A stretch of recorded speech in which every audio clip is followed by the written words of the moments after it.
आज का जो हमारा लेक्चर है वो लेक्चर नंबर 5 है। अब तक जो है वो हमने MS वर्ड के तकरीबन जो हैं जितने भी टैब्स थे उनके तकरीबन MS वर्ड को हमने 60% जो है वो लर्न कर लिया। सबसे पहले हमने फाइल्स का थोड़ा सा मैंने आपको रिव्यू दिया था, आई थिंक अगर नहीं दिया तो उसका थोड़ा सा आप लोगों का रहता है। इसके अलावा जो होम टैब था, इंसर्ट था और लेआउट था, ये सारी चीज़ें मैंने आप लोगों को क्लियर कर दी थी। और साथ साथ मैंने आपको सारी कीज़ जो हैं विंडो कीज़ और फंक्शनल कीज़ और जितनी भी MS वर्ड के अंदर कीज़ होती हैं तकरीबन मैंने आप लोगों को बता दी हैं। बाकी जो हैं इंशाल्लाह जो है मेरे अभी थोड़े से पेपर स्टार्ट होने वाले हैं, तो इस वजह से मैं काम साथ साथ कीज़ के ऊपर कर रही हूँ।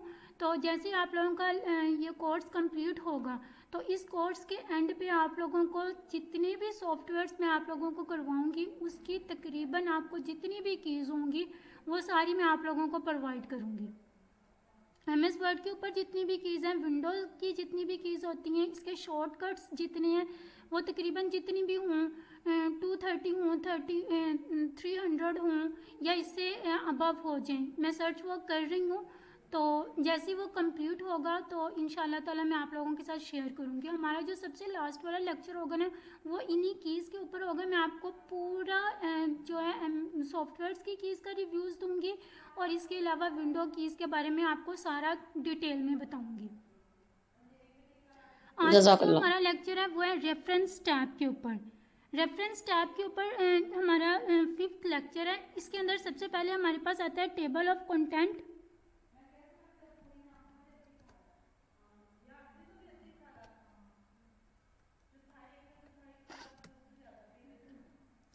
टेबल ऑफ कंटेंट के बाद हमारे पास आते हैं फुट नोट। इसके बाद हमारे पास रिसर्च के बाद हमारे पास साइटेशंस एंड बैब्लोग्राफी। इसके बाद हमारे पास कैप्शन आता है, कैप्शन के बाद इंडेक्स आता है, इंडेक्स के बाद टेबल ऑफ अथॉरिटीज़ आते हैं। सबसे पहले रेफरेंस के ऊपर बात कर लेते हैं कि रेफरेंस एक्चुअल में होता क्या है।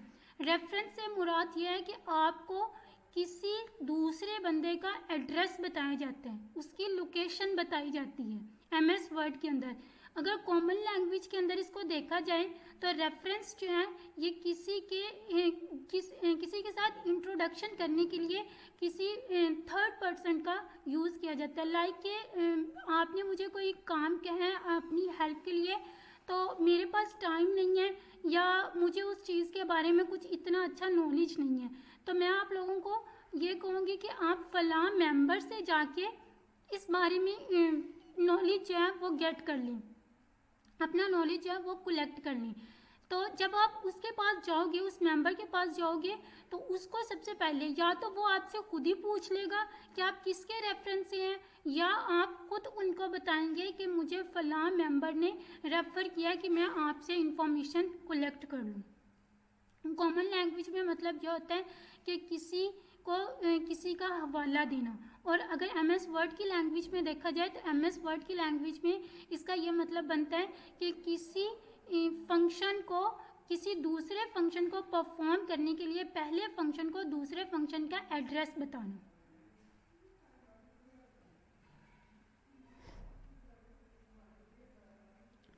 टेबल ऑफ कंटेंट के बारे में हम बात कर लेते हैं। टेबल ऑफ कंटेंट का मतलब यह होता है कि हम कोई भी बुक हो या टेबल ऑफ कंटेंट का सबसे पहले मैं आप लोगों को यह बता देती हूँ कि यूज़ कहाँ पे होता है। टेबल ऑफ कंटेंट का सबसे पहला जो यूज़ होता है वो बुक में होता है, और दूसरा इसका जो यूज़ होता है वो कोई थीसिस लिखने में होता है। अगर आप किसी यूनिवर्सिटी के अंदर स्टूडेंट हैं और आपको कुछ थीसिस लिखने के लिए दिए गए हैं या कोई प्रोजेक्ट लिखने के लिए दिया गया है, तो उसके लिए हम एक टेबल ऑफ कंटेंट बनाते हैं। इसके अलावा इसकी जो एग्जाम्पल आप लोगों को ज़्यादा अच्छे तरीके से क्लियर हो सकती है वो ये है कि जब आप लोग कोई भी बुक है, लाइक वो कंप्यूटर की हो या कोई भी टेक्स्ट बुक हो, उससे पहले किसी भी चैप्टर को स्टार्ट करने से पहले एक टेबल ऑफ कंटेंट दिया जाता है। मतलब उसके अंदर चैप्टर का नेम और चैप्टर किस पेज पे है ये बताया जाता है, चैप्टर नंबर बताया जाता है, और इसके अलावा चैप्टर के अंदर लाइक कि अगर चैप्टर नंबर 1 है तो उसके अंदर ये बताया जाएगा कि ये चैप्टर जो है कहाँ पे लोकेट कर रहा है, इसके अलावा ये चैप्टर कौन से नंबर पे है, और इसके अलावा इस चैप्टर के अंदर कौन कौन से टॉपिक्स जो हैं वो डिस्कस किए जाएंगे। और ये जो टॉपिक्स के बारे में है ये हाई लेवल पे होता है, और जो छोटे लेवल पे होता है, लाइक कि छोटे बच्चों की जो बुक्स होती हैं उसके अंदर जस्ट आपका चैप्टर नंबर बताया जाता है और चैप्टर नंबर का पेज बताया जाता है कि ये अगर चैप्टर नंबर 1 है तो ये किस पेज के ऊपर लोकेट कर रहे हैं। टेबल ऑफ कंटेंट के अंदर सबसे पहले जो हमारा टैब आता है वो आता है टेबल ऑफ कंटेंट का, इसके बाद हमारे पास आता है ऐड टेक्स्ट का, उसके बाद हमारे पास आता है अपडेट टेबल का। Add text table of content मैंने आप लोगों को क्लियर कर दिया कि किसी भी थीसिस के अंदर आपने जो भी डॉक्यूमेंटेशन किया है, जो भी आप लोगों ने अगर कोई बुक रेडी किया, कोई थीसिस लिखा, कोई प्रोजेक्ट रेडी किया है, तो उस प्रोजेक्ट के अंदर जो जो आप लोगों ने हेडिंग्स लगाई हैं, जो जो आपने चैप्टर्स बनाए हैं, जितने पार्ट्स में उनको डिवाइड किया है, उसके अंदर फिगर्स ऐड किए हैं, उसके अंदर टेबल्स ऐड किए हैं, जितनी भी इंफॉर्मेशन है उसको आपने हाईलाइट करने के लिए, उसको हेडिंग्स देने के लिए, बताने के लिए कि इतने मैंने इस चैप्टर इतने चैप्टर्स बनाए हैं, इतनी इसके अंदर हेडिंग्स हैं और ये फला पेज पे है। इसके बाद ऐड टेक्स्ट मतलब आपने कोई भी टेक्स्ट ऐड करना हो। इसके अलावा अपडेट टेबल का मतलब यह है कि अगर आपने कोई टेबल ऑफ कंटेंट बनाया है और आप उसके अंदर कोई चेंजिंग करना चाह रहे हैं, तो अगर तो वो हार्ड कॉपी में है तो आप उसको रेज करके वहीं पे चेंजिंग कर सकते हैं, लेकिन एमएस वर्ड के अंदर ऐसा नहीं होता। एमएस वर्ड के अंदर इसको अपडेट करने के दो मेथड होते हैं। सबसे पहला मेथड ये है कि आप सारे का सारा टेबल ऑफ कंटेंट दोबारा से बनाएं। दूसरा मेथड ये है कि आपने जितनी चेंजिंग करनी है उस चेंजिंग को अप्लाई करें, अप्लाई करने के बाद अपडेट के ऑप्शन को क्लिक कर दें। अब हम चलते हैं एमएस वर्ड के ऊपर, मैं इसको आपको प्रैक्टिकली करके दिखाती हूँ।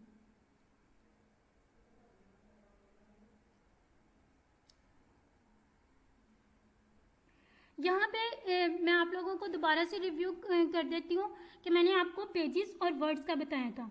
अब यहाँ पे देखिए इस डॉक्यूमेंट के अंदर सबसे पहले यहाँ पे आपको सिर्फ एक ब्लैंक पेज शेयर हो रहा है कि आप लोगों को ये लग रहा है कि ये सिर्फ एक ही पेज होगा, लेकिन ये एक पेज नहीं है। मैंने एक से ज़्यादा पेजेस जो है वो आपके लिए रेडी करके रखे हुए हैं ताकि आप लोगों का टाइम जो है वो वेस्ट ना हो।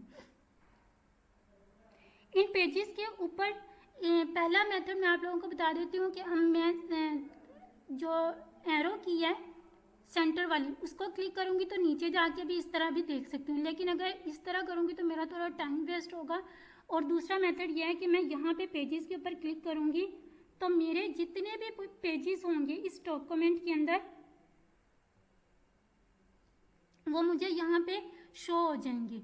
अब यहाँ से आप यहाँ पे भी आप दो मेथड जो है अप्लाई कर सकते हैं। चाहे तो आप इसके ज़रिए कर लें, ये जो ऊपर छोटा सा आइकन बना हुआ है, चाहे आप लेफ़्ट क्लिक करके इसके ऊपर से आप इसको नीचे की तरफ ड्रैग कर लें। ये मैंने पेजेस रेडी किए हुए हैं और इसके ऊपर मैंने अपनी जितनी भी डॉक्यूमेंटेशन जो भी मैंने टेक्स्ट लिखा हुआ है। अब सबसे पहले हमने जो अपना वर्क परफॉर्म करना है जो वो पहले पेज के ऊपर ही करना है। इसके अलावा मैं आप लोगों को ये भी बता देती हूँ जो मैंने आपको वर्ड्स के बारे में बताया था कि यहाँ से हमने अपने वर्ड्स की कलेक्शन भी कर सकते हैं। अब यहाँ पे देखिए इस डायलॉग बॉक्स के अंदर मैंने अपने डॉक्यूमेंटेशन के अंदर जो भी चीज़ें अप्लाई की हैं, जो भी टेक्स्ट लिखा है, जो फिगर्स ऐड किए हैं, जो भी कैरेक्टरिस्टिक्स किए हैं, जो भी मैंने यहाँ पे काम किया है वो सारा मुझे यहाँ पे शो हो रहा है। मुझे बारी बारी हर पेज पे जाके अपनी इंफॉर्मेशन कलेक्ट करने की ज़रूरत नहीं है, बल्कि जस्ट मैं इस बटन पे क्लिक करूँगी वर्ड्स वाले पे और मैं अपनी सारी जो इन्फॉर्मेशन है वो कलेक्ट कर लूँगी। कौन से बटन पे किया आपने? सॉरी मिस, दोबारा पूछिएगा। कौन से बटन पे आपने क्लिक किया तो ये इन्फॉर्मेशन आई? बटन पे? कौन से ये वाला जी जो जी बटन 1000 ये नजर आ अच्छा रहा है? पेज के बराबर वाला जी, पेज के बॉटम में तो नहीं है बल्कि मतलब सेंटर में होता है। इस तरह कह सकते हैं कि एमएस वर्ड के डैशबोर्ड के बॉटम में ये तो ये आपका जब हम पेजेस पेज का बनाते ऑप्शन हैं होता है और ये आपका जो होता है वर्ड्स का ऑप्शन होता है। तो ये अपने आप ही ये ऑटोमेटिकली यहाँ पे आ रहा होता है जब हम पेज बनाते हैं, तो यहाँ पर आ रहा होता है जी कि ये इतने वर्ड यूज किए ऑटोमेटिकली आपने। होता है, लेकिन आप इसको हाइड भी कर सकते हैं और अनहाइड भी कर सकते हैं। ये जो है ना आपकी फाइल के ऑप्शंस रहते हैं, जो टैब्स हैं वो थोड़ा फाइल का ये वाला टैब जो है ये आप लोगों का रहता है, तो इसके अंदर ये सारी चीज़ें ये थोड़ा लेंथी है और इस वजह से मैंने इसको अभी स्किप किया हुआ है। तो इसके बाद जो है ना जैसे ही ये मैं फ्री होंगी या इस क्लास के एंड पे ही जैसे ही MS वर्ड की सीरीज़ पूरी होती है, तो इसके बाद मैं आपको एक सेपरेट क्लास इसकी जनरेट करवाऊँगी। इसके अंदर कुछ जो है वो ये जैसे ये मैंने यहाँ पे कमांड्स एक्टिव की हुई हैं, तो ये कमांड्स जो है मैं एक्स्ट्रा कमांड भी एक्टिव कर सकती हूँ। जैसे यहाँ पे मैंने अनडू और रीडू की एक्टिव की हुई है। अगर मैं चाहूँ तो अगर मुझे की नहीं आ रही तो मैं अपनी कमांड यहाँ पे एक्टिव करूँगी और यहाँ से भी अप्लाई कर सकती हूँ। लेकिन अगर मुझे की आती है तो मैं अपनी की से ही काम चलाऊँगी। लेकिन मैंने आप लोगों को यही कहा था कि आप लोग ज़्यादा टैब्स के ऊपर डिपेंड मत कीजिएगा, ज़्यादा से ज़्यादा अपनी कीज़ के ऊपर फोकस कीजिएगा। जितनी अच्छे तरीके से आप लोगों को कीज़ आती होंगी, जितना अच्छे तरीके से आप कीज़ के ज़रिए से काम परफॉर्म कर सकते हैं, कभी भी आप टैब्स के ज़रिए नहीं कर सकते। लेकिन इनके बारे में इंफॉर्मेशन होना आप लोगों के लिए ज़रूरी है। इन्फॉर्मेशन ज़रूर कलेक्ट करें, लेकिन कभी भी इनके ऊपर डिपेंड मत कीजिएगा कि मुझे तो टैब आते हैं तो मुझे कीज़ नहीं भी आती तो खैर है। तो जिनको टैब्स के बारे में इंफॉर्मेशन होती है और उनको यूज़ भी करना आता है, उनको इतना ज़्यादा रेफ़र नहीं किया जाता। जो लोग कीज़ ज़्यादा से ज़्यादा जानते हैं और कीज़ के ऊपर वर्क करती हैं, तो उनको ज़्यादा प्रेफर किया जाता है। चाहे आप फिज़िकली किसी ऑफिस को ज्वाइन कर लें, तो वहाँ पे जाके अगर आप ये बोलेंगे ना कि मुझे MS वर्ड आता है, MS एक्सेल आता है, तो वो आपसे जब इंटरव्यू लेंगे तो वो आपसे कीज़ पूछेंगे। तो अगर आपको कीज़ नहीं आती तो वो आपको रिजेक्ट कर देंगे, चाहे आप लोग अच्छे से अच्छे तरीके से हर काम को परफॉर्म कर सकते हो। तो ये पेजेस का ऑप्शन होता है और ये हमारे पास वर्ड की इंफॉर्मेशन, डॉक्यूमेंट की इंफॉर्मेशन का ऑप्शन होता है।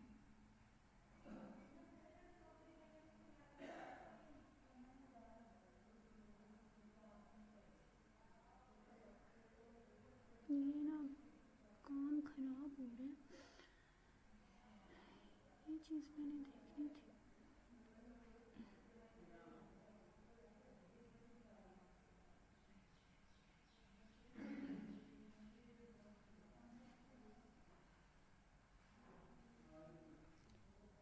जी, तो लेआउट के अंदर सबसे पहले हमने टेबल ऑफ कंटेंट के बारे में बात की। टेबल ऑफ कंटेंट के अंदर सबसे पहला जो ऑप्शन आता है वो टेबल ऑफ कंटेंट का आता है, उसके बाद ऐड टेक्स्ट का और उसके बाद अपडेट टेबल का। अब सबसे पहले हम टेबल ऑफ कंटेंट के बारे में बात कर लेते हैं।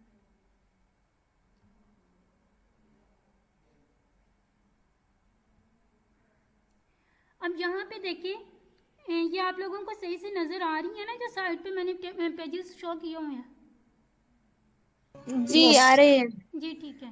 तो यहाँ पे देखिए मैंने सेकंड पेज के ऊपर अपना चैप्टर नंबर 1 रखा हुआ है। इसके बाद मैंने थर्ड पेज के ऊपर चैप्टर नंबर 2, मतलब मैंने एक डॉक्यूमेंटेशन के अंदर ना एक बुक की टाइप बनाई हुई है कि एक बुक के 4 चैप्टर हैं और 4 चैप्टर को आगे मैंने उनकी हेडिंग्स दी हुई हैं कि हर चैप्टर के अंदर इतने इतने जो हैं वो टॉपिक्स डिस्कस किए गए हैं। इसके बाद हम लोग फर्स्ट पेज पे जाते हैं। फर्स्ट पेज पे जाने के बाद मैंने अब अपना टेबल ऑफ कंटेंट बनाना है, मतलब मैंने ये बताना है कि मेरा चैप्टर नंबर 1 किस टेबल पे है, चैप्टर नंबर 2 किस टेबल पे है और चैप्टर नंबर 3 किस टेबल पे है। इस आइकन पे जैसे मैं क्लिक करूँगी तो यहाँ पे ये देखिए ये डिफरेंट काइंड्स आ गई हैं। अब यहाँ से आप लोग इनमें से भी यूज़ कर सकते हैं और अगर आपने अपनी मर्ज़ी से कोई टेबल ऑफ कंटेंट बनाना है तो वो भी आप यहाँ से क्रिएट कर सकते हैं। मैं सेकंड वाला के ऊपर क्लिक करती हूँ तो मेरा यहाँ पे टेबल ऑफ कंटेंट जो है वो शो हो गया, मतलब उसने मुझे बता दिया कि आपने जो चैप्टर नंबर 1 बनाया है ये दूसरे पेज पे है, चैप्टर नंबर 2 जो है वो तीसरे पेज पे है, चैप्टर नंबर 4 चौथे पेज पे और चैप्टर नंबर 5 जो है वो 5वें पेज पे है। सॉरी, चैप्टर नंबर 4 जो है वो 5वें पेज पे है। अब देखें, अब यहाँ पे शायद आप लोगों के दिमाग में ये बात आ रही होगी कि यहाँ पे मैंने आप लोगों को ये दिखाया है कि चैप्टर नंबर्स के साथ मैंने उन चैप्टर के जो टॉपिक्स डिस्कस किए गए हैं उन चैप्टर्स के अंदर वो भी मेंशन किए हुए हैं, लेकिन वो इस टेबल ऑफ कंटेंट में शो नहीं हो रही। क्यों नहीं हो रहे? क्योंकि जस्ट मैंने अपनी हेडिंग्स का टेबल ऑफ कंटेंट बनाया है, अपने जो उसके अंदर जो टॉपिक्स डिस्कस किए गए हैं उसका टेबल ऑफ कंटेंट नहीं बनाया।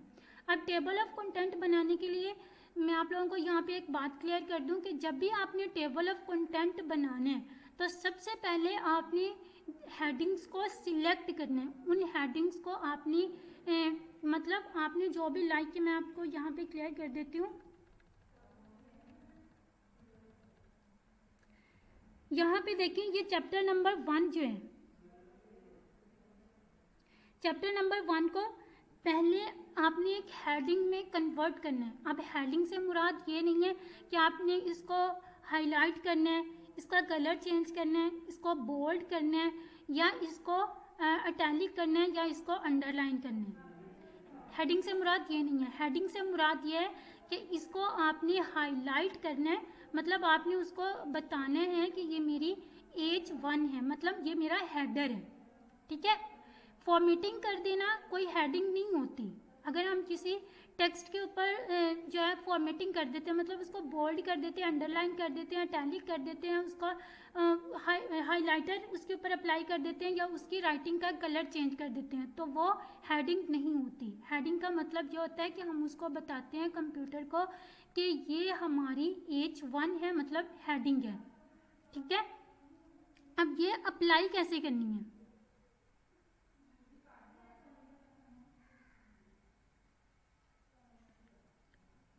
आपने सबसे पहले होम टैब के अंदर जाना है। होम टैब के अंदर जाने के बाद आपने जिस टेक्स्ट को आपने हेडिंग के अंदर कन्वर्ट करना है, आपने अपना कर्सर उसके पास लेके आना है। जब उसके पास लेके आएंगे उसके बाद उसको सिलेक्ट करना है, और सिलेक्ट करने के बाद ये ऑप्शंस आपको नज़र आ रही हैं। यहाँ पे पहले के अंदर लिखा हुआ है नंबर 1, उसके बाद दूसरा है, और उसके बाद यहाँ पे आपको हेडिंग का ऑप्शन नज़र आ रहा है। आपने इसको क्लिक करना है। जैसे आप इसको क्लिक करेंगी तो ये आपकी हेडिंग के अंदर कन्वर्ट हो जाएगा। चाहे आप इसको बोल्ड करें या ना करें, या इसके ऊपर दूसरी फॉर्मेटिंग अप्लाई करें या ना करें, तो ये हेडिंग के में कन्वर्ट हो जाएगा। इसके बाद मैं आप लोगों को ये बता दूँ कि रेफरेंस टैब जो है वो किसी उसके लिए बुक लिखने के लिए यूज़ किया जाता है, या आप लोग कोई आर्टिकल लिख रहे हैं या थीसिस लिख रहे हैं। इसके टैब्स तब ही एक्टिवेट होते हैं जब उनके अकॉर्डिंग आप वर्क परफॉर्म करते हो, अदरवाइज ये वर्क नहीं करते। अब जैसे कि मैंने रेफरेंस टैब के अंदर जो है मैंने टेबल ऑफ कंटेंट का यूज़ करना था, तो टेबल ऑफ कंटेंट के यूज़ करने के लिए ये मेरे ऊपर फंक्शनैलिटी अप्लाई की हुई है कि जब तक मैं कोई हेडिंग नहीं बनाऊंगी अपने डॉक्यूमेंट के अंदर, तब तक मैं इसको अप्लाई नहीं कर सकती। अगर मैं इसको अप्लाई करना चाहती हूँ तो सबसे पहले मैं अपनी हेडिंग्स क्रिएट करूँ। हेडिंग्स क्रिएट करने के बाद मैंने जस्ट इसके ऊपर क्लिक करना है, तो उसको ऑटोमेटिकली एक रेफरेंस मिल जाता है कि ये मुझे पहले से ही उसको हेडिंग्स बनी बनाई मिल जाती है, एक रेफरेंस मिल जाता है, तो वो अपना काम अच्छे तरीके से परफॉर्म कर लेता है। इसके बाद जो मैंने आपको सेकंड बात बताई कि मैंने यहाँ पे चैप्टर नंबर के अलावा यहाँ पे इन चैप्टर के अंदर कुछ टॉपिक्स भी डिस्कस किए हैं, उनको भी हेडिंग में कन्वर्ट किया हुआ है, लेकिन वो मेरे टेबल ऑफ कंटेंट के अंदर शो नहीं हो रहे। वो क्यों नहीं हो रही है उसका आंसर मैं आप लोगों को बाद में देती हूँ। अब हम लोग चलते हैं ऐड टेक्स्ट। इसको ये जो ऑप्शन है ये आप लोगों के काम का नहीं है। इसके अलावा अपडेट टेक्स्ट। अपडेट टेक्स्ट का मतलब है, मतलब आपने कोई डॉक्यूमेंटेशन तैयार की है, डॉक्यूमेंटेशन तैयार करने के बाद आपने उसका टेबल ऑफ कंटेंट भी बना लिया। अब टेबल ऑफ कंटेंट तो आपने बना लिया, लेकिन आपने जब उसका दोबारा से रिव्यू किया अपने डॉक्यूमेंट का और आपको लगा कि ये जो हेडिंग है ना, ये जो मैंने अपने टेबल ऑफ कंटेंट के अंदर ऐड की है, अगर इसको मैं थोड़ा सा मॉडिफाई कर दूं, मतलब थोड़ा सा चेंज कर दूं, मतलब यहाँ पे मैं चैप्टर नंबर की बजाय लेसन नंबर लिख दूं तो ज़्यादा अच्छा लगेगा। अगर मैं यहाँ पे कोई चेंजिंग अप्लाई करती हूँ चेंज करती हूँ यहाँ पे, तो वो मेरे टेबल ऑफ कंटेंट के अंदर चेंजिंग नहीं होगी, क्योंकि मैंने MS वर्ड को सॉफ्टवेयर को ये कमांड ही नहीं बताई, ये उसको फंक्शन के लिए रेडी ही नहीं किया, उसको कोई एड्रेस ही नहीं दिया कि आपने ये काम जो है परफॉर्म करना है। तो जब भी आपने चेंजिंग करनी है, सबसे पहले आपने उस चेंजिंग को लाइक के ये जो मेरी सेकंड हेडिंग है, इसको मैंने टेबल ऑफ कंटेंट के अंदर इंक्लूड करना है। तो सबसे पहले मैं इसको हेडिंग के अंदर कन्वर्ट करूँगी। हेडिंग के अंदर कन्वर्ट करने के बाद मैं अपडेट के ऑप्शन पे आऊँगी। अपडेट के ऑप्शन पे जब मैं आऊँगी तो ये ऑटोमेटिकली यहाँ पे मैं जस्ट क्लिक करूँगी तो मेरा जो टेबल ऑफ कंटेंट है वो ऑटोमेटिकली रिप्लेस हो जाएगा, मतलब उसमें चेंजिंग हो जाएगी। अगर आपने किसी से रिप्लेस करना है तो वो रिप्लेस हो जाएगा, अगर आपने ऐड करना है तो वो ऐड हो जाएगा।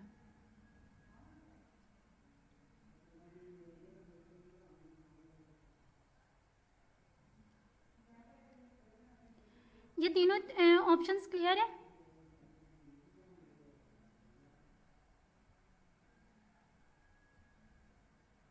टीचर ये जो आपने बताया है कंटेंट टेबल का, ये जो हेडिंग चेंज करने का है, तो अगर हम कर्सर रखें, जरूरी है कि हमें अपडेट उसमें जाना पड़ेगा? तो यानी कर्सर हम रखें, हम नाम चेंज कर सकते हैं? नो, नहीं चेंज कर सकते? बिल्कुल नहीं। अगर आप उस हेडिंग के ऊपर कर्सर रखेंगे तो कर्सर रखने से उसको फंक्शन परफॉर्म करने के लिए एड्रेस नहीं मिलेगा। अगर मैं आपको कहूँ कि वो फलां घर का गेट है और आप उस घर के अंदर एंटर हो जाएं, तो जब तक दरवाज़ा नहीं खुलेगा तो आप एंटर कैसे होंगे? ठीक है, या आपको दरवाज़ा खुला भी है और आपको घर के अंदर एंटर होने के लिए परमिशन ही नहीं दी जा रही, तो आप एंटर कैसे होंगी? इसी तरह इसमें होता है कि जब तक आप उसको कोई एड्रेस नहीं देंगे, किसी काम को परफॉर्म करने के लिए एक्टिव नहीं करेंगे, तो वो कोई भी काम परफॉर्म नहीं करेगा। ओके।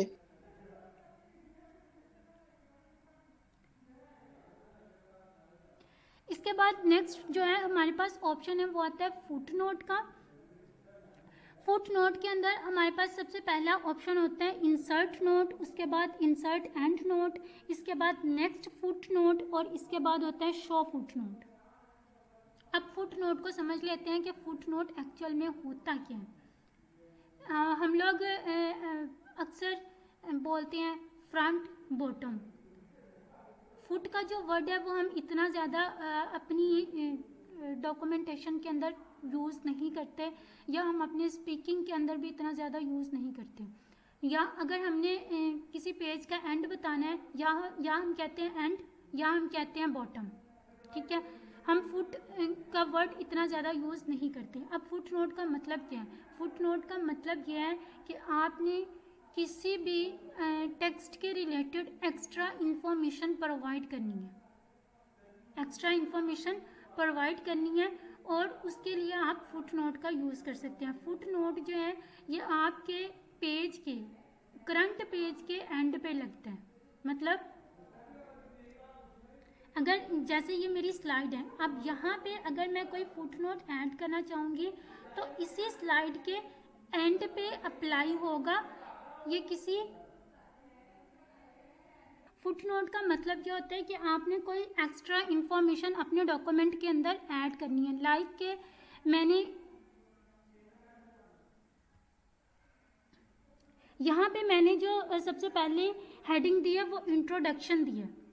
अब इंट्रोडक्शन या इस हेडिंग के जो पैराग्राफ है इसमें से किसी एक वर्ड के, इस पैराग्राफ में से किसी एक वर्ड के बारे में मैं कोई एक्स्ट्रा इन्फॉर्मेशन देना चाह रही हूँ, तो एक्स्ट्रा इन्फॉर्मेशन देने के लिए हम फुट नोट का यूज़ करते हैं। इसकी कॉमन सी एग्जांपल ये है कि आप लोगों ने अक्सर बुक्स के अंदर देखा होगा कि एक लाइन लगी होती है, उस लाइन के नीचे कुछ एक्स्ट्रा इन्फॉर्मेशन दी हुई होती है, उसको हम फुट नोट कहते हैं। इसके बारे में हम जब प्रैक्टिकली करेंगे तो आप लोगों को ज़्यादा अच्छे तरीके से क्लियर हो जाएगा। इसके बाद होता है इंसर्ट एंड नोट, सॉरी सबसे इसके बाद है इंसर्ट फुट नोट, ये मैंने आपको क्लियर कर दिया। इसके बाद हमारे पास इंसर्ट एंड नोट। अब फुट नोट मैंने आपको बताया कि ये किसी भी डॉक्यूमेंट के करंट पेज के एंड पे लगता है। जिस पेज के ऊपर आप वर्क कर रहे हो उस पेज के एंड पे लगेगा। लेकिन ये जो एंड नोट है ये पूरे डॉक्यूमेंट को रेडी करने के बाद उस डॉक्यूमेंट के एंड वाले पेज पे लगेगा। ये दोनों का फर्क आप लोगों को समझ आ गया? यस। फुट नोट जो है किसी करंट पेज के जो आप करंट पेज के ऊपर वर्क कर रहे हो उसके एंड पे अप्लाई होता है। लेकिन जो एंड नोट है वो पूरी डॉक्यूमेंटेशन करने के बाद उस डॉक्यूमेंट के एंड वाले पेज पे अप्लाई किया जाता है। लेकिन ये दोनों का जो फंक्शन है वो तकरीबन एक जैसा ही होता है, क्योंकि इसके अंदर भी हम एक्स्ट्रा इन्फॉर्मेशन प्रोवाइड करते हैं और एंड नोट के अंदर भी हम एक्स्ट्रा इन्फॉर्मेशन प्रोवाइड करते हैं। इसमें जस्ट थोड़ा सा माइनर सा फ़र्क ये है कि ये करंट पेज के एंड पे लगता है और ये पूरे डॉक्यूमेंटेशन के एंड पे लगता है। और दूसरा इसमें माइनर सा फ़र्क ये है कि यहाँ पे जस्ट हम उस करंट पेज के अंदर कोई अगर डिफ़िकल्ट वर्ड लिखा है उसके बारे में इंफॉर्मेशन देते हैं, और इसके अंदर ये है कि हम पूरे डॉक्यूमेंट के अंदर जो भी हमने डॉक्यूमेंटेशन किया उसके अंदर जो एक्स्ट्रा उसके अकॉर्डिंग उसके बारे में कोई एक्स्ट्रा इन्फॉर्मेशन देना चाह रहे हैं तो वहाँ पे हम लोग एंड नोट का इस्तेमाल करते हैं। इसके बाद नेक्स्ट फुट नोट, ये ऑप्शन जो है ये आप लोगों को ये बताता है कि आप लोगों ने अपने डॉक्यूमेंट के अंदर कितने फुट नोट लगाए हैं, कितने फुट नोट अप्लाई किए हैं। और इसके अंदर मज़ीद ऑप्शंस होते हैं, नेक्स्ट होता है, प्रीवियस होता है।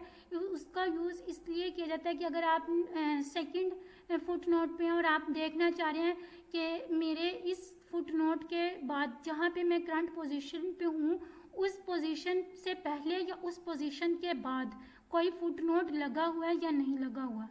इसके बाद जो हमारे पास नेक्स्ट ऑप्शन होता है show foot note. Show foot note मतलब आपके डॉक्यूमेंट के अंदर जहाँ जहाँ पे भी फुट नोट अप्लाई किए हुए होते हैं वहाँ पे वो आप लोगों को शो करवा देता है कि आपने अपने डॉक्यूमेंट के अंदर यहाँ पे फुट नोट का यूज़ किया हुआ है। इसको हम प्रैक्टिकली देख लेते हैं।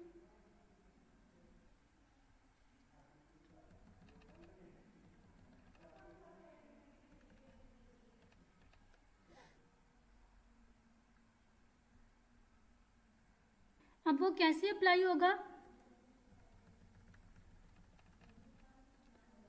लाइक कि मैंने इस वर्ड का फुट नोट अप्लाई करना है तो इसके ऊपर मैं इसको सिलेक्ट करूँगी और सिलेक्ट करने के बाद मैं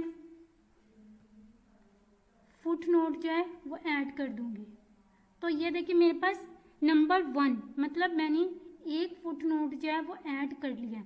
इसी तरह जो यहाँ पे मैं जो भी अपने उस वर्ड के अकॉर्डिंग उस वर्ड के रिलेटेड जितनी भी इंफॉर्मेशन देना चाह रही हूँ, मतलब उसका मीनिंग बताना चाह रही हूँ, उसके बारे में अगर कोई डिवाइस का नेम है, मतलब कोई कंप्यूटर या इस तरह की कोई किसी डिवाइस का नेम है तो उसके ईयर्स बताना चाह रही हूँ कि वो कब बनी थी और किसने बनाई थी। इस तरह की जितनी भी मैं एक्स्ट्रा इन्फॉर्मेशन देना चाह रही हूँ वो मैं यहाँ से दे सकती हूँ। लाइक या यहाँ पे यह भी होता है कि अगर मैं किसी सेंटेंस के रिलेटेड कोई ग्रामरली बात बताना चाह रही हूँ तो वो मैं यहाँ पे लिख सकती हूँ। इसके बाद जब मैंने नेक्स्ट फुट नोट अप्लाई करना है तो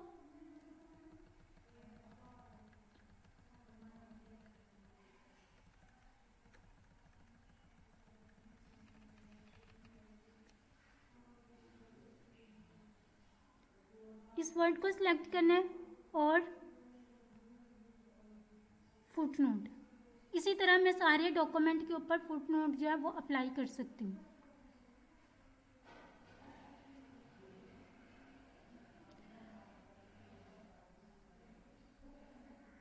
अब यहाँ पे ये जो है न्यू फुट नोट, अगर आपने कोई नया फुट नोट, ये जो मैंने आपको बताया था प्रीवियस देखना है, नेक्स्ट देखना है कि मैंने नेक्स्ट कितने फुट नोट अप्लाई किए हैं, प्रीवियस देखना है तो वो आप लोग यहाँ से चेक कर सकते हैं।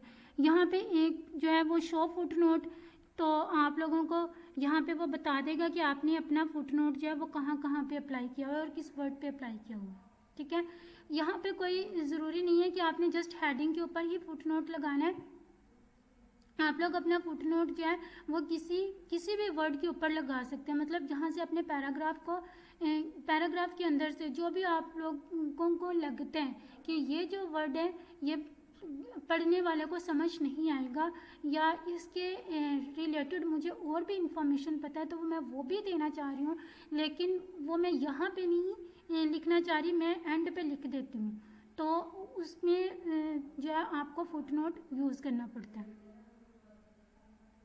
अगर सेंटर में करना है तो कौन सा वर्ड करना होगा? जैसे पैराग्राफ है, यहाँ पे ये फुल स्टॉप है, डॉक्यूमेंट्स लिखा हुआ है, तो मिस फुट नोट जो है वो कभी भी सेंटर में अप्लाई नहीं होगा। मैंने आप लोगों को ये बताया है कि फुट नोट अगर आपने किसी स्पेसिफिक वर्ड के ऊपर, मतलब आपने किसी पैराग्राफ की हेडिंग के ऊपर नहीं लगाना, बल्कि किसी और वर्ड के ऊपर लगाना जो पैराग्राफ के अंदर आपको लग रहा है कि ये वर्ड डिफ़िकल्ट है या इस वर्ड के रिलेटेड जो है मुझे एक्स्ट्रा इन्फॉर्मेशन पता है, तो आप उस वर्ड को सिलेक्ट ओके करेंगी ओके। और फिर आप फुट नोट को एक्टिव कर देंगी।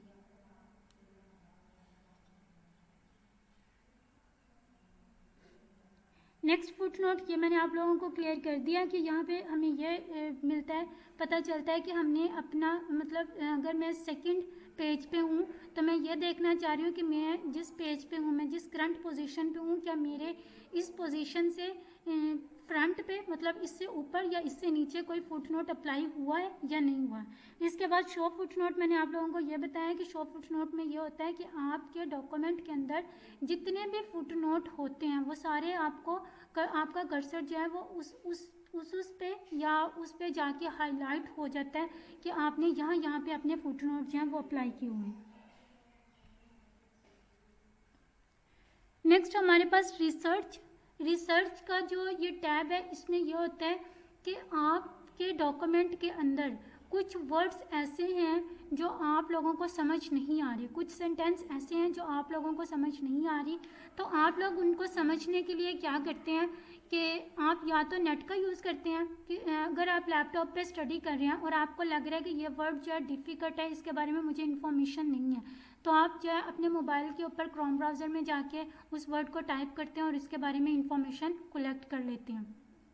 लेकिन MS वर्ड के अंदर जो है ये फैसिलिटी भी अवेलेबल है कि अगर आपके पास मोबाइल नहीं है या आप जस्ट लैपटॉप के ऊपर आपका जो इंटरनेट है वो कनेक्टेड है, तो आप जो रिसर्च टैब है इसको आप यूज़ कर सकते हैं। इसमें क्या होता है कि ये आपके पेज के राइट हैंड साइड पे एक डायलॉग, एक विंडो क्या लें, विंडो जो है वो ओपन करता है, उसके अंदर उस वर्ड के बारे में या उस सेंटेंस के बारे में जो आपने सिलेक्ट किया होता है, उस सेंटेंस के बारे में या उस वर्ड के बारे में इंफॉर्मेशन प्रोवाइड कर देता है कि इस वर्ड का या इस सेंटेंस का जो आपने सिलेक्ट किया हुआ है इसका मतलब ये है, और उसके बारे में अगर मज़ीद आपने इंफॉर्मेशन लेनी है तो वहाँ पे वो एक रेफरेंस आपको देता है कि आप यहाँ पे जैसे मोर का आपने देखा होगा अक्सर वेबसाइट को यूज़ करते हुए, जब उसके आप एंड पे जाते हो तो या किसी वेबसाइट के ऊपर आप विज़िट के लिए गए हो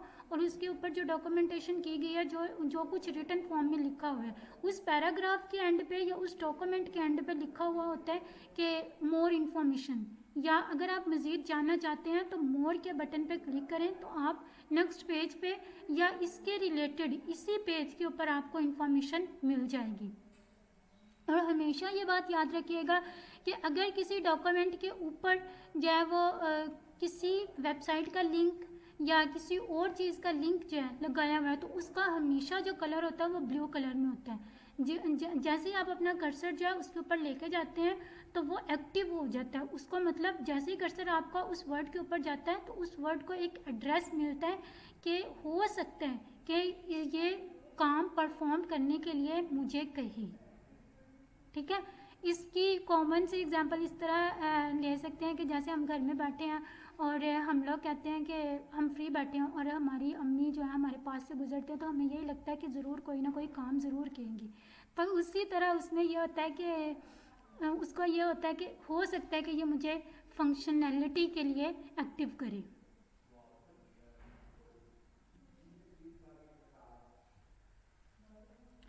ये जो वाला टैब होता है ये रिसर्च के लिए होता है। ये मैंने आप लोगों को बताया कि ये अगर आपने किसी वर्ड के रिलेटेड एक्स्ट्रा इन्फॉर्मेशन लेनी है जो आपको समझ में नहीं आ रहा तो आप इसके ऊपर क्लिक करेंगे तो यहाँ पे आपकी एक विंडो ओपन होगी, उस वर्ड के बारे में या उस सेंटेंस के बारे में जो आपने सिलेक्ट किया हुआ है उसके बारे में सारी इन्फॉर्मेशन यहाँ पे लिखी हुई आ जाएगी।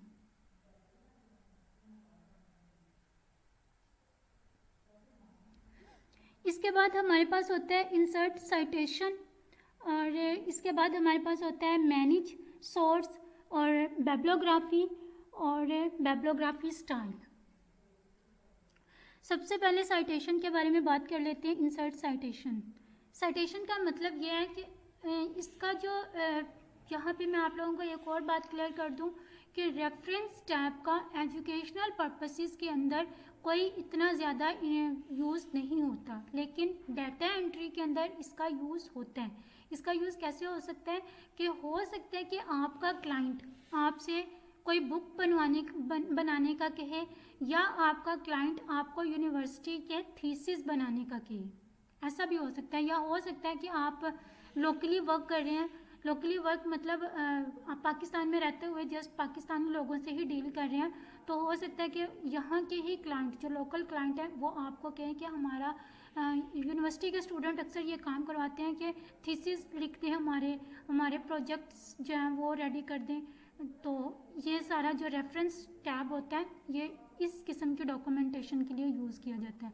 अदरवाइज सिंपल डॉक्यूमेंटेशन के अंदर इसका कोई यूज़ नहीं होता। अगर आप कोई असाइनमेंट बना रहे हैं इसका यूज़ नहीं होता। अगर कोई आप लोग वैसे कोई पेपर्स बच्चों के बना रहे हैं या बच्चों के नोट्स बना रहे हैं तो इसका यूज़ नहीं होता। ये सिर्फ बुक्स रिटर्न करने के लिए और कोई थीसिस लिख रहे हैं तो उसके लिए इसका यूज़ किया जाता है।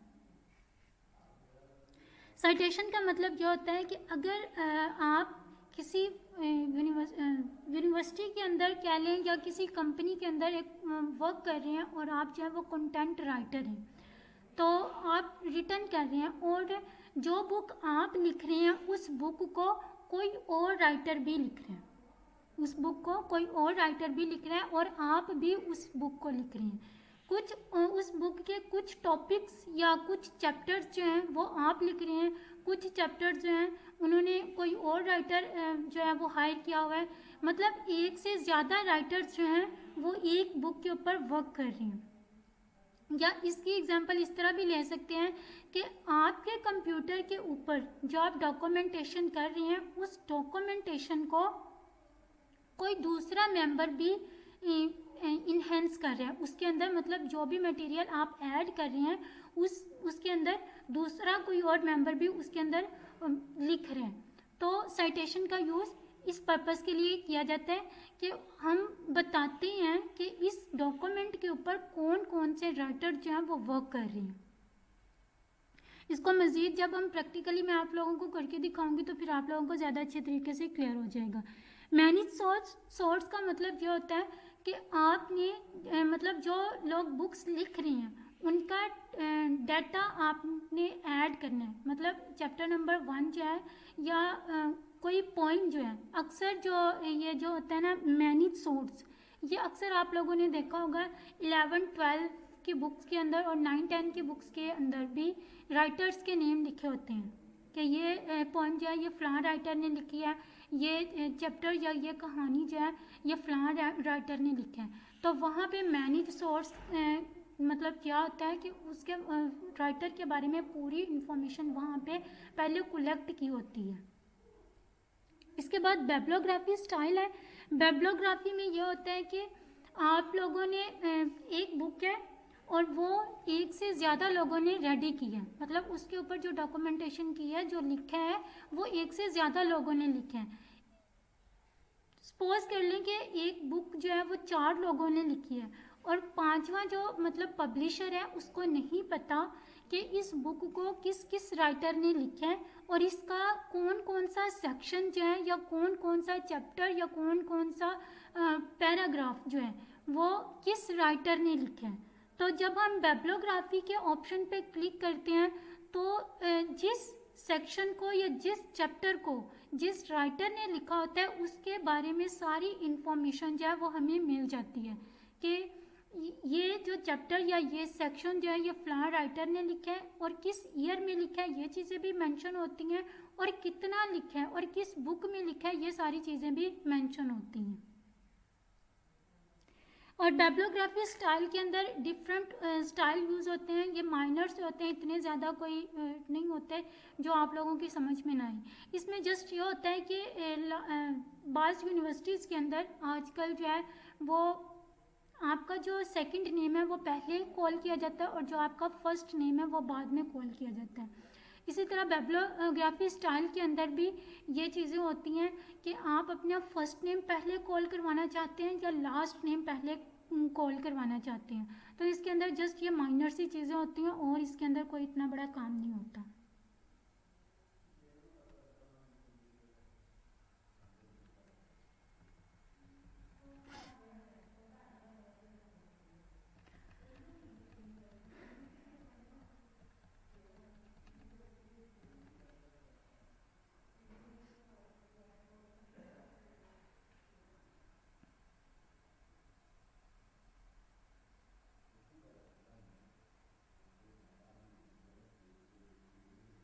ये सब इससे पहले ये इंसर्ट कैप्शंस था बोले तो चैप्टर, हाँ जी ये। अब यहाँ पे देखें, ये मैंने एक राइटर का ना मतलब एक डमी जो है वो बनाया हुआ है कि इसके बारे में, यानी कि ये जो डॉक्यूमेंटेशन की गई है ना ये इस राइटर ने लिखी है। अगर आपने कोई नया राइटर ऐड करना है तो यहाँ पे ये देखें, इस बटन के ऊपर जब हम क्लिक करते हैं तो ये डायलॉग बॉक्स ओपन होता है। अब यहाँ पे सारी इन्फॉर्मेशन के बुक का नेम क्या है, राइटर का नेम क्या, उसने ईयर कौन से ईयर में लिखा था, किस टाइटल उसका क्या था, सिटी उसका क्या था, और पब्लिशर आप लोग जानते ही होंगे। पब्लिशर का मतलब ये होता है कि जो बुक को पब्लिश करते हैं। लाइक हमारे यहाँ पे जो है वो इल्मी बुक डिपो है, इसके अलावा लाहौर या पंजाब बुक बोर्ड, इस तरह के जो पब्लिशर हैं ये जो है बुक पब्लिश करते हैं। अब यहाँ पे जैसे हम इंफॉर्मेशन सारी पुट करते हैं, पुट करने के बाद इसको जैसे हम ओके करते हैं तो यहाँ पे हमें शो होना स्टार्ट हो जाता है। अब फिल वक्त के लिए मैंने एक ही ऐड किया हुआ है और बाकी जो आप लोग खुद करके देखिएगा तो आप लोगों को ज़्यादा अच्छे तरीके से क्लियर हो जाएगा। मतलब आपने इस ऑप्शन के ऊपर क्लिक करना है तो एक डायलॉग बॉक्स ओपन होता है। इस डायलॉग बॉक्स के अंदर जो भी राइटर है उसका नेम मेंशन करना होता है, उसका टाइटल, मतलब वो बुक का कौन सा बुक का टाइटल क्या था और कौन सी चीज़ वो लिख रहा था, इसके बारे में सारी इन्फॉर्मेशन यहाँ पे आपको मिल जाती है। इसके बाद मैनेज सोर्स है। मैनेज सोर्स के अंदर ये होता है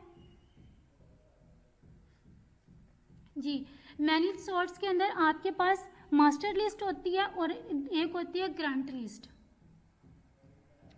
अब मास्टर लिस्ट और ग्रांट लिस्ट का क्या मतलब है? मास्टर लिस्ट जो है वो आपके पास परमानेंटली रहती है जब और जो ग्रांट लिस्ट है वो आप चेंज कर सकते हो। लेकिन ये बात याद रखिएगा कि अगर आप अपनी मास्टर लिस्ट जो है वो डेल कर देते हैं तो वो कभी भी दोबारा से आप उसको कैरी नहीं कर सकेंगे, आपको दोबारा से ही क्रिएट करनी पड़ेगी। लेकिन अगर आपकी करंट लिस्ट में से अगर आप उसको चेंज कर देते हैं, उसमें से कोई कुछ डेल कर देते हैं, तो आपने जितना भी करंट लिस्ट के अंदर डाटा इंक्लूड किया होता है वो आपका मास्टर लिस्ट के अंदर अवेलेबल होता है। अगर आप चाहें तो आप लोग अपना मास्टर लिस्ट से दोबारा से करंट लिस्ट में अपना डाटा जो है वो ऐड कर सकते हैं। इसको मज़ीद समझाने के लिए मैं आप लोगों को एक एग्जांपल देती हूँ कि सपोज मेरा ये जो डॉक्यूमेंट है ये मैंने कंप्यूटर के रिलेटेड लिखा है और इस डॉक्यूमेंट को लिखने के लिए मैंने 3 लोगों को हायर किया हुआ था और उनके नाम में यहाँ पे मुझे शो हो रहे होंगे। फिल वक्त के लिए मैंने एक ही ऐड किया हुआ है तो इसलिए यहाँ पे एक ही शो हो रहे हैं। जितने राइटर्स आप ऐड करेंगे वो सारे यहाँ पे शो हो रहे होंगे। इसके बाद हम मैनेज सोर्स के ऊपर बात कर रहे थे, तो मैंने 3 लोगों को हायर किया है और उनका डाटा मैंने अपने उसके अंदर इंक्लूड कर दिया है। मेरी मास्टर लिस्ट के अंदर उन तीनों का नाम और उन तीनों का जितना भी डाटा है वो सारा मुझे यहाँ पे शो हो रहा है। लेकिन और वो डाटा जो है वो मुझे करंट लिस्ट में भी शो हो रहा है। ये बात याद रखिएगा कि जो डाटा आपको मास्टर लिस्ट में शो हो रहा होता है वो आपको करंट लिस्ट में भी शो हो रहा होता है। लेकिन अगर आप मास्टर लिस्ट में से डेल कर देते हैं और वो ऑटोमेटिकली आपकी करंट लिस्ट में से भी डेल हो जाता है। लेकिन अगर आप करंट लिस्ट में से अपना डाटा डेल करते हैं वो मास्टर लिस्ट में पड़ा रहता है। अगर आप चाहें तो दोबारा से उसको करंट लिस्ट में कॉपी कर सकते हैं। तो मैं आपको ये बता रही थी कि मेरा डॉक्यूमेंट जो है वो 3 लोगों ने तैयार किया और इन तीनों का डाटा जो है वो यहाँ पे अवेलेबल है। अब उन तीनों में से एक जो राइटर है वो छोड़ के चला गया। जैसे वो छोड़ के गया तो वो मेरी करंट लिस्ट में भी उसका डाटा था और मास्टर लिस्ट में भी उसका डाटा था। मैंने अपनी करंट लिस्ट से उसको रिमूव कर दिया। जैसे मैंने उसको करंट लिस्ट से रिमूव किया तो वो उसका डाटा मास्टर लिस्ट से रिमूव नहीं होगा जब तक मैं खुद रिमूव नहीं करूँगी। ठीक है, यहाँ से तो मैंने रिमूव कर दिया, लेकिन कुछ अरसा के बाद वो राइटर जो है वो दोबारा से आ गया और मुझे उससे पूछने की ज़रूरत नहीं है, मुझे जस्ट उसका नाम पता होना चाहिए। जैसे मुझे उसका नाम पता चलता है कि ये फ़लाँ राइटर था तो मैं मास्टर लिस्ट में आऊँगी, मैनेज सोर्स में आके मास्टर लिस्ट में आऊँगी और मास्टर लिस्ट में से उसका डाटा देखूँगी। जो भी डाटा होगा, लाइक कि अगर यही राइटर है तो अगर मैंने यहाँ से करंट लिस्ट में से इसको डेल कर दिया तो मैं दोबारा से इसको क्लिक करूँगी और क्लिक करके कॉपी करके यहाँ पे अपनी करंट लिस्ट में ले आऊँगी। जस्ट इसका इतना सा यूज़ होता है और इसके अलावा इसका कोई यूज़ नहीं है।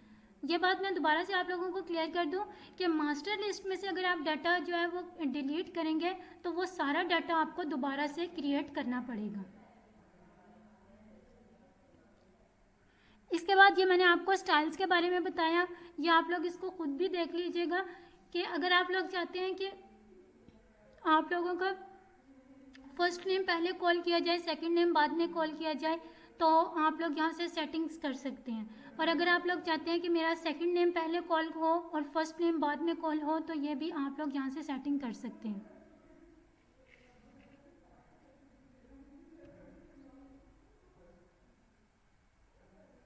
इसके बाद यहाँ पे बिब्लियोग्राफी का ऑप्शन, जी ये है। अब बिब्लियोग्राफी का मतलब ये है कि मैंने एक राइटर को ऐड किया था तो जैसे मैंने इसके ऊपर क्लिक किया तो मुझे उस राइटर को पहले सिलेक्ट करना पड़ेगा। यहाँ पे एक बिब्लियोग्राफी का ऑप्शन आता है, उसके अंदर ये इंफॉर्मेशन होती है कि आपका जो करंट पेज है, ये देखें ये बिब्लियोग्राफी है। उसको मतलब आपका जो डॉक्यूमेंट है वो किस किस राइटर ने लिखा है, तो उसके लिए आपने उस सेक्शन को सिलेक्ट करना है। यहाँ पे जस्ट मैंने एक राइटर का नाम ही लिखा हुआ था तो इसलिए जैसे मैंने बिब्लियोग्राफी के ऊपर क्लिक किया तो वो मुझे उसी की इंफॉर्मेशन दे रहा है।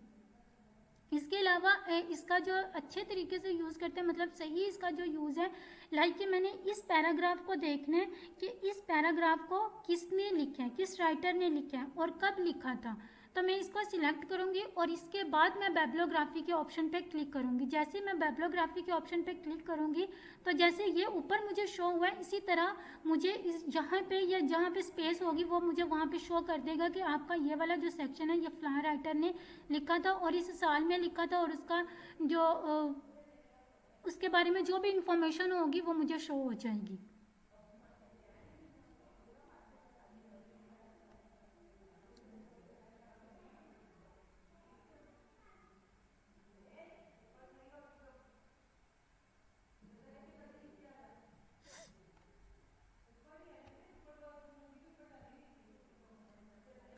कैप्शन आप लोग अक्सर मैसेजेस के अंदर भी देखते हैं कि अगर कोई पिक्चर है तो हम उसके नीचे कुछ लिख देते हैं।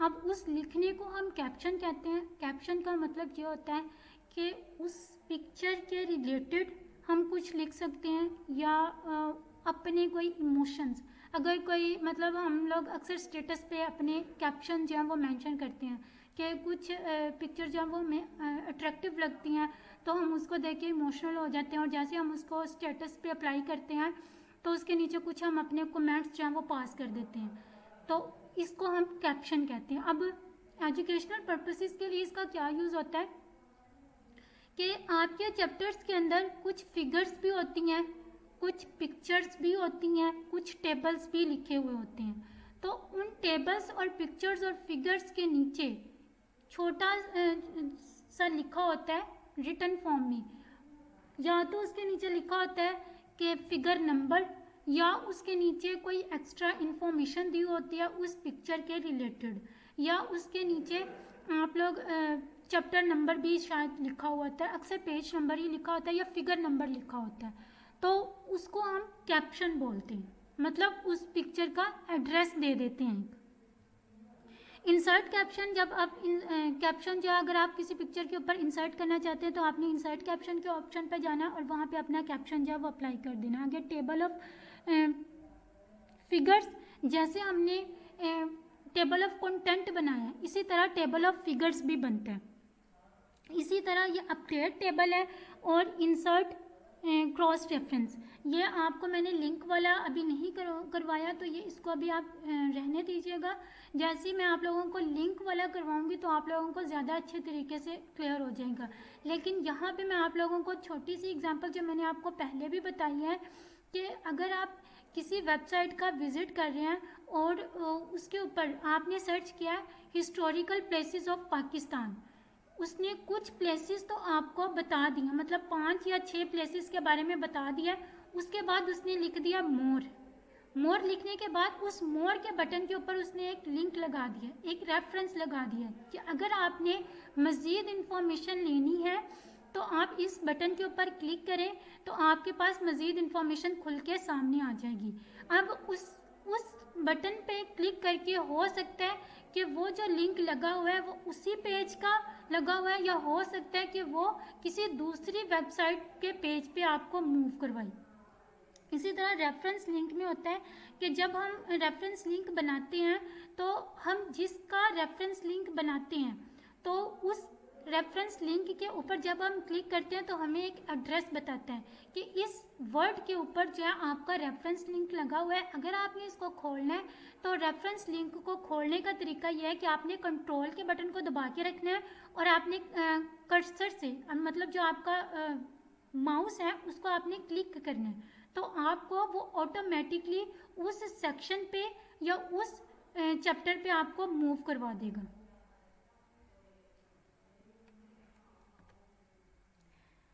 इसके बारे में इसके बाद जो हमारे ये जो थोड़े से टैब रह गए ये मैं आपको प्रैक्टिस करवा देती हूँ, अभी बता भी देती हूँ। नेक्स्ट हम स्टडी कर लेते हैं, थोड़ा सा मैं आप लोगों को बता देती हूँ ताकि क्लास का टाइम जो है वो मैनेज रहे। इसके बाद हमारे पास जो है इंडेक्स में आता है मार्क एंट्री। जैसे हमने बुक मार्क का पढ़ा था, बुक मार्क में हमने ये पढ़ा था कि हम जहाँ तक अपनी बुक का चैप्टर या बुक का सेक्शन जो है जितना पढ़ लिया, अब हम उसमें यह करते थे कि उस सेक्शन को सिलेक्ट करते थे और सिलेक्ट करने के बाद हम बुक मार्क के अंदर जाके वो वर्ड जो है वो मेंशन कर देते थे। अब यहाँ पे ये क्या होता है कि यहाँ पे बुक मार्क, जैसे हम यहाँ पे इंडेक्स के टेबल मतलब इंडेक्स के वर्ड पे मैंने बुक मार्क करना है तो मैं इस वर्ड को सिलेक्ट करूँगी। सिलेक्ट करने के बाद मैं बुक मार्क के ऑप्शन में जाऊँगी और वहाँ पे जाके मैं इसको मार्क कर दूँगी। तो मार्क जब मैं करूँगी तो इसके ऊपर छोटा सा आइकन जो है वो बना हुआ आ जाएगा, जिससे जैसे मैं इसके ऊपर कर्सर लेके आऊँगी अपना तो मुझे पता चल जाएगा, वो साइड पे एक एड्रेस मुझे देगा कि इस वर्ड के ऊपर ये जो ऑप्शन है, ये फंक्शन है, अप्लाई हुआ है। इसी तरह इसमें भी ये सारी चीज़ें होती हैं कि मार्क एंट्री, अगर आपने किस टेक्स्ट के ऊपर आपने मार्क करना है, इसके बाद इंसर्ट इंडेक्स और अपडेट इंडेक्स, इसमें भी ये सारी चीज़ें यही हैं जो मैं आपको पहले दो उसके अंदर टैब्स के अंदर बता चुकी हूँ। इसको जब आप लोग खुद प्रैक्टिकली करेंगे तो आप लोगों को ज़्यादा अच्छे तरीके से चीज़ें क्लियर हो जाएंगी। नेक्स्ट हमारे पास टेबल ऑफ अथॉरिटीज़ आता है। इसमें हमारे पास मार्क साइटेशन, मतलब आपने अपने डॉक्यूमेंट के अंदर जो भी टेबल फिगर्स का बनाना है या अपने ऑथर्स का बनाना है कि आप ऑटोमेटिकली उस चैप्टर के ऊपर आपको पता चल जाए कि किस चैप्टर को किस ऑथर ने लिखा था। इसके बाद इंसर्ट टेबल ऑफ अथॉरिटीज़, इसमें भी मतलब आप एक टेबल जनरेट करते हैं जैसे आपने टेबल ऑफ कंटेंट किया था। इसके बाद अपडेट टेबल ऑफ अथॉरिटीज़। अब टेबल ऑफ कंटेंट और इसके बारे में मैं आप लोगों को डिफरेंस बता देती हूँ कि जो टेबल ऑफ कंटेंट था वो जस्ट आपके चैप्टर नंबर उसमें इंक्लूड थे, लेकिन उन चैप्टर्स के अंदर जो है जितने भी आपने टॉपिक्स लिखे हैं वो आपके इंक्लूड नहीं थे। ठीक है, वो आपके टेबल ऑफ कंटेंट के अंदर इंक्लूड नहीं थे। इसमें जस्ट इतना सा डिफरेंस है कि टेबल ऑफ कंटेंट के अंदर जस्ट आपके चैप्टर्स जो जहाँ पे आपने जितनी हेडिंग्स को हाईलाइट किया होता है वो मेंशन होते हैं, लेकिन इसके अंदर आपके चैप्टर के साथ उस चैप्टर के अंदर जितने आपने उनको डिस्ट्रीब्यूट किया होता है, जितने सेक्शन के अंदर आपने डिस्ट्रीब्यूट किया हुआ है, जितने टॉपिक्स उसके अंदर आपने डिस्कस किए हुए हैं, वो सारे आपके टेबल ऑफ कंटेंट के अंदर अवेलेबल होते हैं।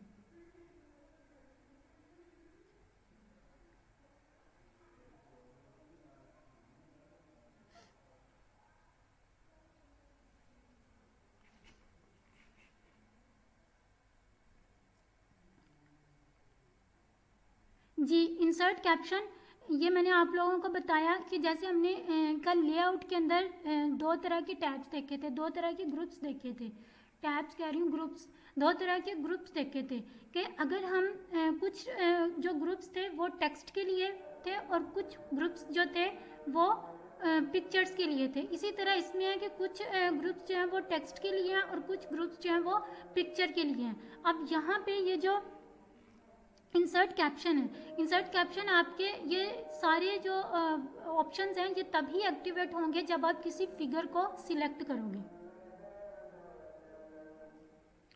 अब यहाँ पे जैसे कि मैंने ये वाली फिगर सिलेक्ट कर ली है। अजान हो रही है टीचर, अजान हो रही है।